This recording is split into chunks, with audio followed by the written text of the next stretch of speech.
I have no respect for the UN or any feeling that the UN can do anything that, to my mind, is of any great worth. I'm afraid I'm one of those conservatives in that regard.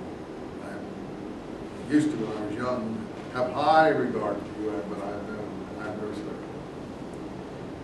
Because I know how they see things. So anyway, he gets back to Isaac at Kiryat Arba.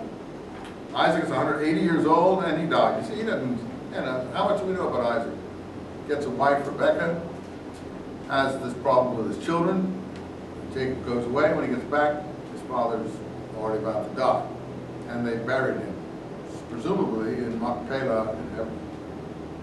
So since he's dead, and Esau was mentioned, so we'll go through Esau's descendants, chapter 36.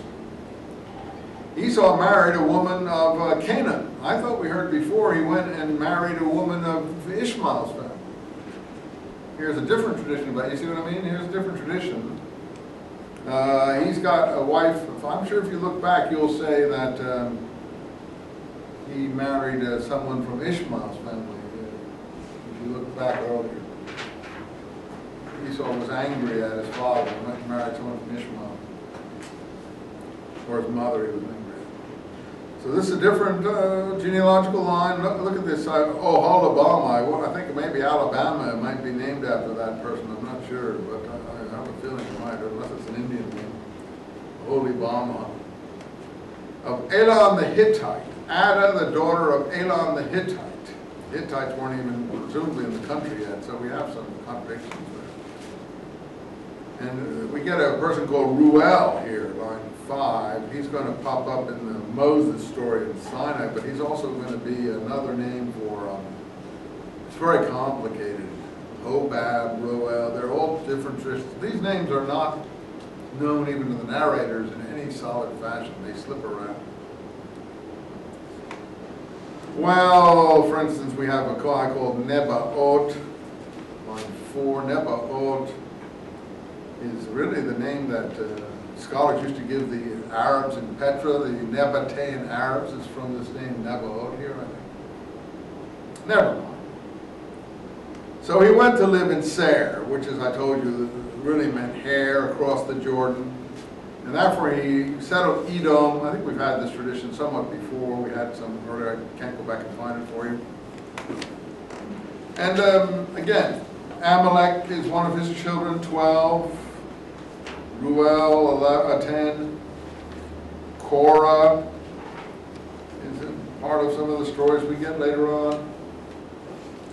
So what the Israels know about Seir is all given here.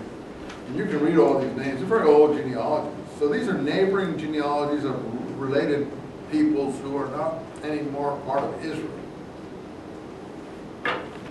So, one I think is interesting is this, I work in the scrolls, Bela, son of Beor, line 32. In Edom there ruled a king or someone called Bela, son of Beor.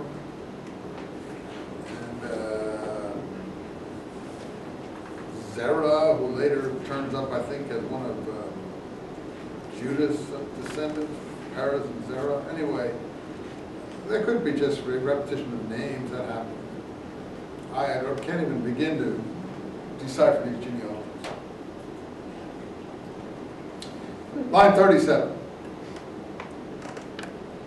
Again, that genealogy looks like a Yahweh genealogy. Although the way it says it, here are the chiefs of Esau. Here are the descendants of, no, maybe it's Elohim. Here are the kings who ruled the land of Edom before an Israelite king ruled. You see, they know that this is before an Israel. They're writing this after an Israelite king ruled, like on line 31. So this is written later. So this could be priestly, actually. Could be a priestly. This is the story of Joseph. That sounds like this is the generations, heaven and of earth, when they were created. These are the generations of Noah. Again, it sounds like that priestly Elohist line.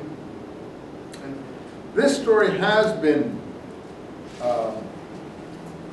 spliced together. Let's look at it. I want to hurry because I want to get through the Joseph story before we finish tonight, so we can have an exam going up to the end of this.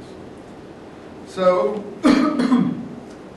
His brothers were out shepherding, line 2. Joseph was 17.